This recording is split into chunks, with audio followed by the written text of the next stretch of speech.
Do you take better care of your tools and supplies than you do of yourself? For some of you, the answer is probably yes. I'm Kevin Davis from Detailer's Helper, and today we're going to be talking about that and a few other things.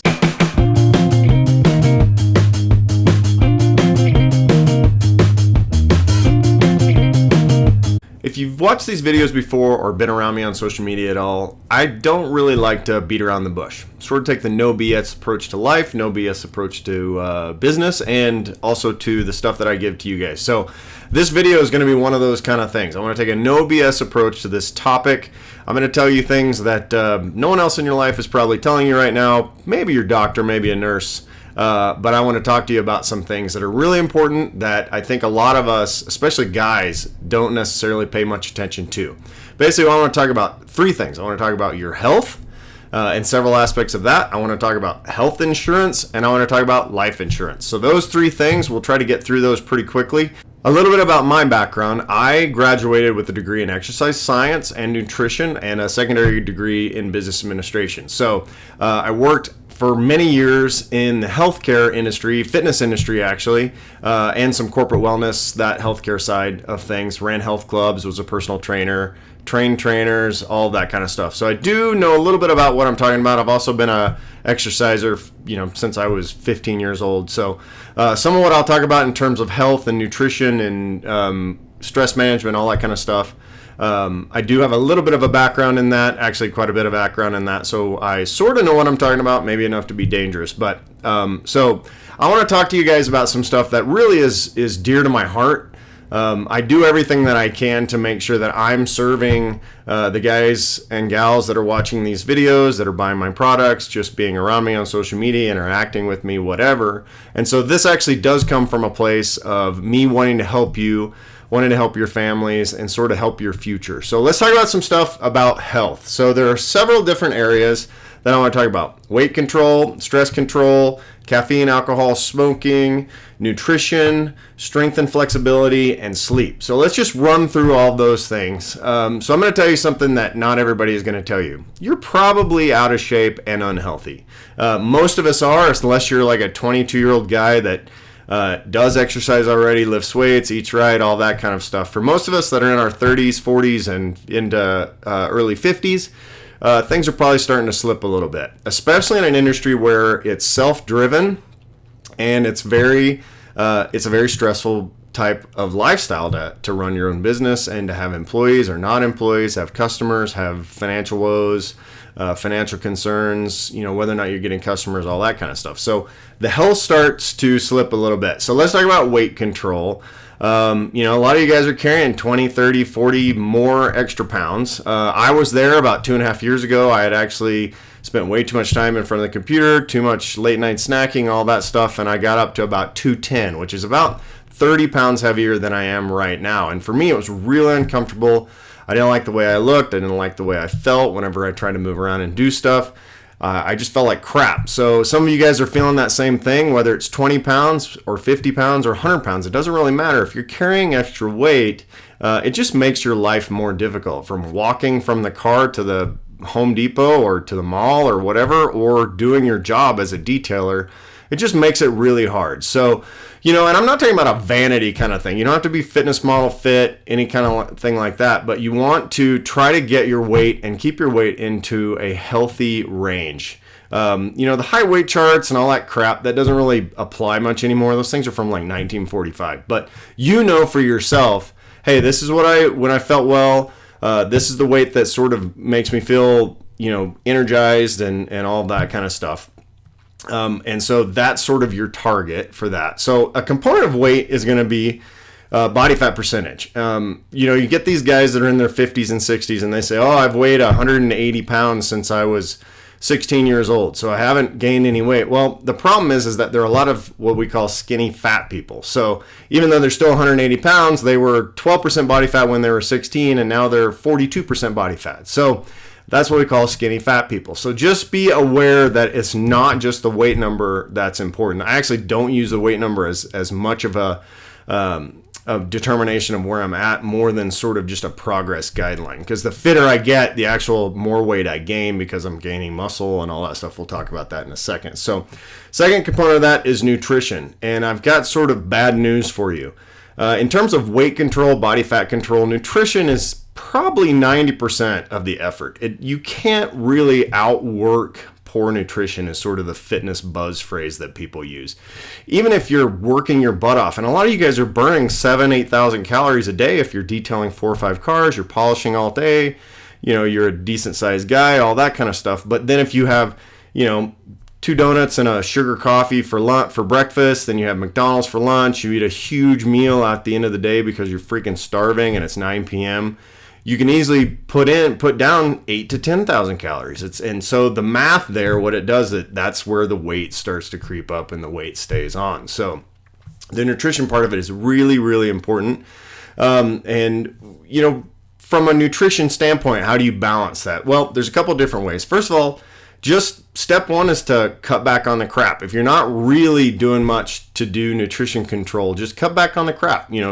Get rid of the sugary cereals, get rid of sugary drinks, juices, sports drinks. If you're doing Monsters or whatever, just do sugar-free, switch to sugar-free.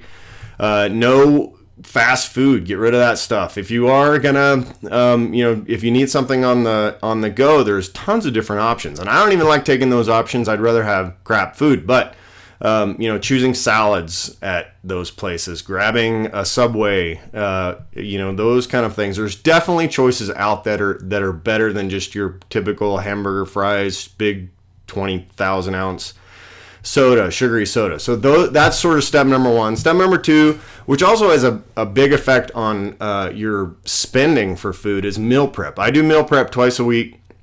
It's a little more anal retentive, but once you get it down, you can sort of make sure that things go easily, and you sort of pick several meals that you can make. And so I basically make my lunch and my dinner for 3 or 4 days at a time. I freeze some of them, and then I pull them out, and that's what I eat. It makes food a non-issue. I just pop it in the microwave, hit it in the skillet, whatever. I'm having fish and broccoli the last few days. That sounds really awesome. It actually is kind of boring, but it does make a difference. Eat more fruits and vegetables, eat whole grains, avoid simple sugars, all that kind of stuff. So they're just some very basic changes that you can make in your diet that will have a huge impact, especially if you're sort of making wrong choices right now. And I'm not going to sit here and say that I eat well all the time. If you put a plate of brownies in front of me right now, I will literally eat an entire plate. I just have no self-control. There actually is a lock on my wife's freezer downstairs because that's where she stores all the cookies and all that stuff. I'm like Homer Simpson. I have no control. I'll just eat the crap out of that stuff. So we all struggle with that. Nutrition is really, really important, so keep that in check. Stress is another one. We touched on that a little bit. Stress is a killer, man. There's eustress and distress. Eustress is good stress, things that make you happy and sort of keep your energy up, all that kind of stuff. That's good stress. Distress is all the other crap where, you've got customers calling that are upset. You've got more cars than you can do in a given day. You have employees that are creating issues for you. Whatever that kind of thing is, stress is a real problem. And what's interesting about stress is that your body actually has a physical reaction to stress, just as if it was physically stressed. So, if you were basically getting chased by a lion in the Serengeti, you would have a stress response that would raise your cortisol levels and adrenaline levels and all of those hormonal responses. And when you're under stress, your body will do the same thing, which over time weakens your heart, causes all sorts of issues, hardening of the arteries, plaque buildup, all those kind of things, and that's how you end up with heart attacks. So stress can be a big factor. And a couple things with stress, basically, first of all, make sure that you're aware of it, and then try to do your best to minimize it, whether it's taking 5 or 10 minute breaks to just sit in a dark room or whatever you have to do. There's tons of different ways to do it. Yoga, all those kind of things, prayer, reading, any of those kind of things that work for you. But take a deliberate action step or several action steps to recognize your stress and bring that stress level down. Let's talk about substances.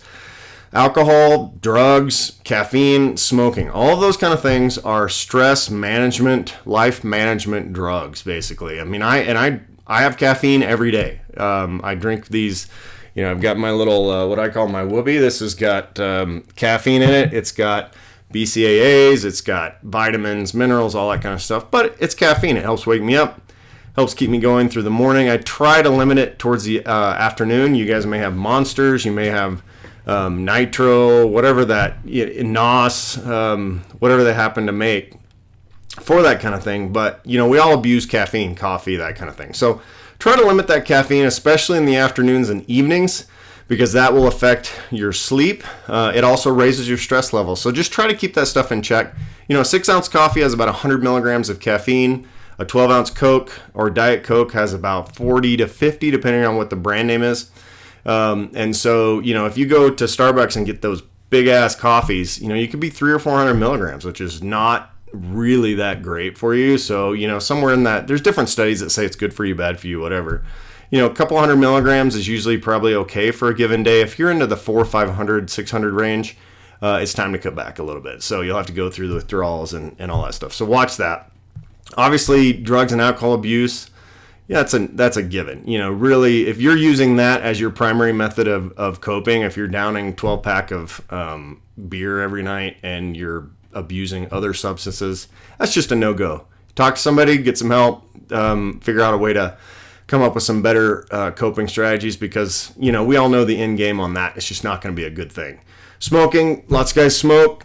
Same kind of thing with stress relief. My dad smoked for 35 years, so I'm under no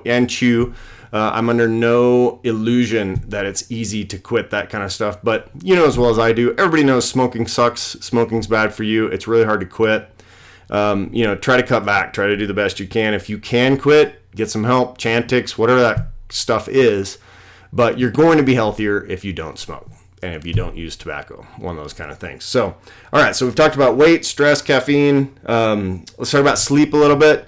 A lot of you guys are wearing this no sleep thing as a badge of honor, which I hate. That's sort of this entrepreneurial thing that is just killing us.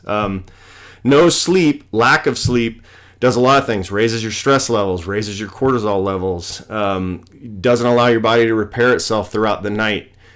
Which is really important to sleep. So you're basically killing yourself a few hours at a time. If you're one of these guys that wears this 2 or 3 hour sleep, you're showing pictures of your watch at 2 a.m. while you're detailing and all that kind of stuff every day, that's a problem. Look at your sleep schedules, figure out what you need. I need about 6.5 to 7 hours. That's just if I just go to sleep without an alarm or whatever, that's about where I wake up. My wife needs 8 or 9. Some people need 6. Some people need 5. Whatever that number is, try to get to that number. And there's lots of different ways. There's apps that are called Sleep Cycle. There's different sleep cycle things that will monitor your sleep and let you see how you're sleeping, whether or not you're getting into that deep sleep or not. A caffeine will affect that, so you can at least get an idea of what that looks like. But get more sleep. Almost all of us need more sleep, and it'll make you feel better, make you less grumpy, and make you healthier. All right, let's talk about strength and flexibility. If you are around my age, I'm 43, and you look in the mirror and look at your butt, and it looks like a shark took a bite out of it because you have no glute muscles anymore, it's time to get to the gym.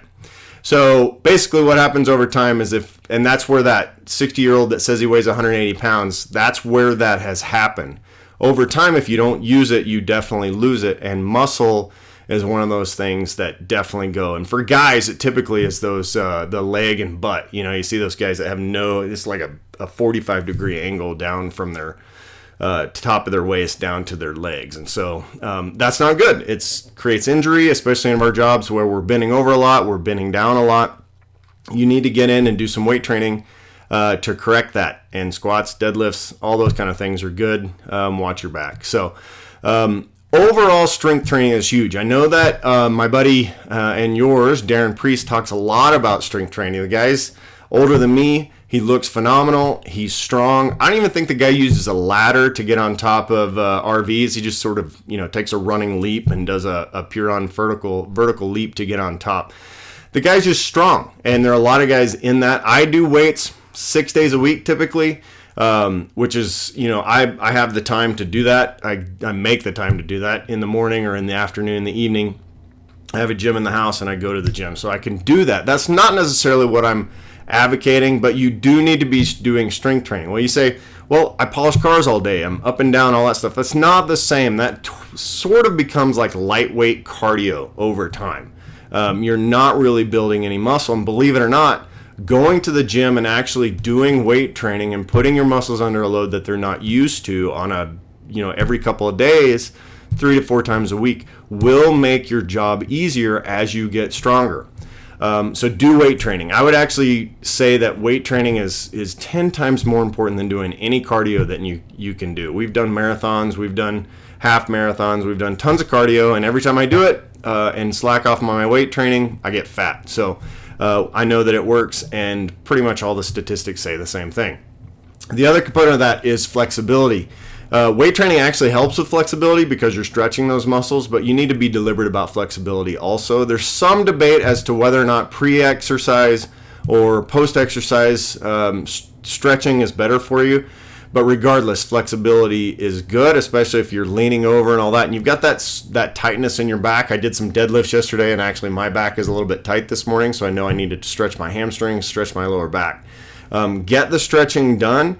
It'll keep you healthier and keep you moving forward, being able to do this job a little bit better. All right, so we've gone through all of the sort of the weight management and the stress management stuff, and let me just encourage you that this can be done. Let me discourage you in the fact that it sucks and it's hard and it's not what they say. You can't just, do an essential oil or hit this supplement or whatever and it's just going to magically melt away. That's total crap. It doesn't work that way. You have to eat better. You have to do more movement. You have to be flexible. You have to sleep more, and you have to stay off the crap. So it's hard. So I know that. But I want to encourage you that there are tons of people out there that have done it. And there are tons of people that continue to do it and continue to make progress. I think a lot about Richard Lynn, a friend of mine. He actually lost a ton of weight. I saw some pictures from last year at Detail Fest and this year at Detail Fest, and it was pretty amazing. The guy's dropped, I think, 40 or 50 pounds, maybe more. Sorry if I messed that up, Richard, but he really went through, made some changes, and dropped a ton of weight. And he talks about how healthy he feels, how much better he feels, how much lighter he feels. So it can be done. It just takes work. I'm not going to lie to you that it's just something that's really easy. So get your weight in check, get that moving. And now let's talk about docs. As guys, we don't like to go to the doctor.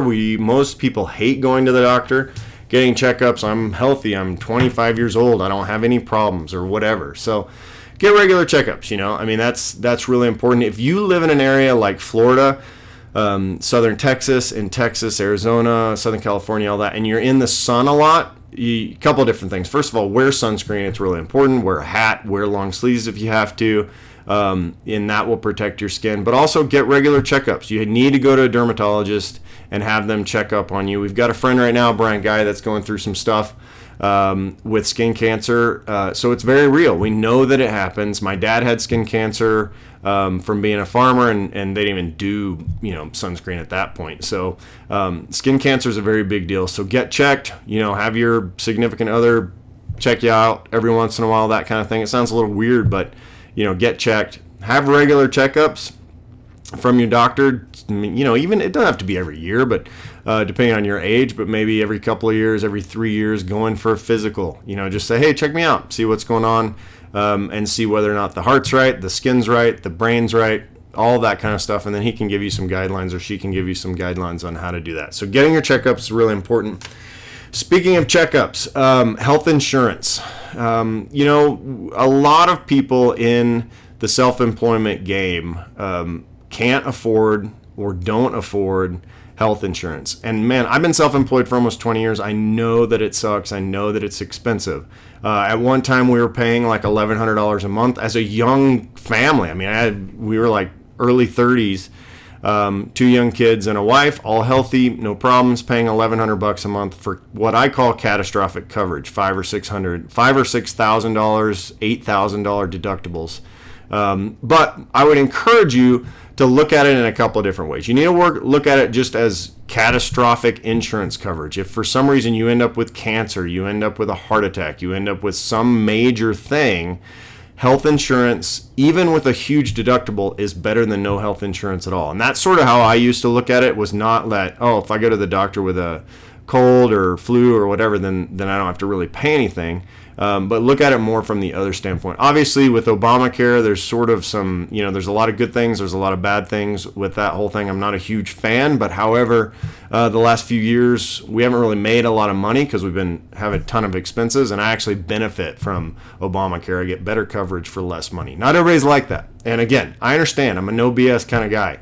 Health insurance is expensive, but you need, at the bare minimum, catastrophic coverage. Get some huge deductible, even if it's 8 or 10 grand. I mean, you can scrape together 8 or 10 grand better than you can scrape together 80 or 90 grand, 100 grand when it comes to something like a cancer issue or chemo treatment or heart attack or, heart surgery, any of that kind of stuff.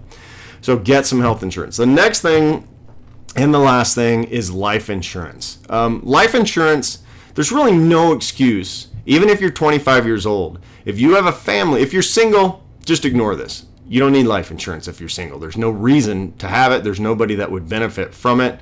That whole thing where you insure your kids and grandkids and all, that's a total scam. So if you're single, you can ignore this part altogether. Stop it now, all that. If you have a family, there is absolutely no excuse for you not having life insurance. It is dirt cheap, especially if you're in your 20s. I mean, it's like $15 a month for a few $100,000 worth of life insurance. If you're my age, I think I just upped mine 5 or 6 years ago, and I think we paid $30 a month or something. Don't let them talk you into annuity-based life insurance. If there's any insurance agents out there, I apologize right now, but I just don't think that's a good deal. I'd rather take that money and invest it somewhere else. I'm talking about term life insurance, which is basically like renting insurance. So you pay in every month.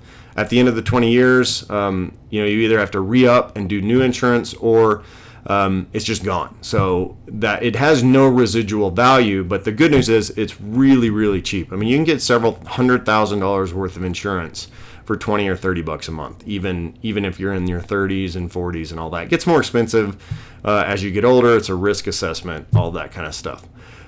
Just a side note on life insurance, you want to the way we figured out how much we needed is you look at all of your expenses. So if you're a primary earner in your home, let's say you're a guy and your wife is stay-at-home mom or whatever, look at all your expenses that would be incurred or need to be taken care of in your death. Stuff like how much you owe on your house, a few years worth of bills to get her back on her feet, that kind of thing, to cover that. And that's the number that we use. So if you owe a couple $100,000 on your house, your monthly expenses are $60,000 a year, then at bare minimum, you want to be at, somewhere around 250 grand to get her through that first year, maybe 300 grand to give her a couple of years to take care of that stuff. We looked at stuff like, how much does it cost to have the lawn mowed? How much does it cost to get the oil changed? All that kind of stuff, which is stuff that I do in the house and would have to be replaced with actual commercial services. So that's a little side note on how to do that. There's tons of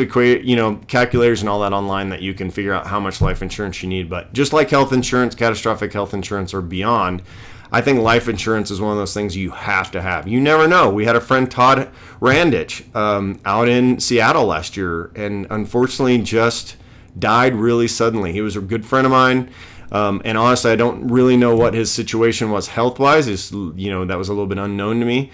But he was, detailing a car and died. And I don't know what the financial situation is there. But the point is that we don't really know how long we have. And so it would be negligent of us to not take care of those that we're responsible for, and life insurance is a cheap way to do that. So I hope that helps. I know these are a little bit touchy subjects, but it's something that I've been really thinking about as I've watched some people go through some different things.